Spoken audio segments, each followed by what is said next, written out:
Mibalik na si Davao del Norte Governor Edwin Jubahib kaganihang buntag, Hulyo 8. Kini human sa duha ka sunod-sunod nga preventive suspension orders nga gipakanaog sa buhatan sa presidente kabahin sa duha ka kaso ang gipasa ka batok sa gobernador.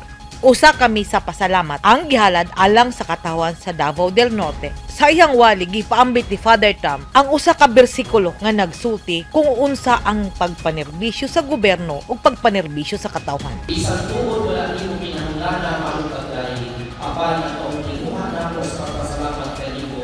Ang pagbalik sa gobernador natunong sa convocation sa mga empleyado sa Kapitol ug sagad nga nanamong mga empleyado ug napuno usab kini sa mga supporters sa gobernador. Ang Provincial Treasurer's Office ang nahimong in charge sa aktibidad. Gipasabot ni Provincial Capital Evelyn Espera sa katawan ang kaimportante sa bahandi sa panggamhanan. Apan emotional ang Provincial Treasurer nga si Evelyn Espera sa dihang mihatag kini sa iyang mensahe kabahin sa gobernador.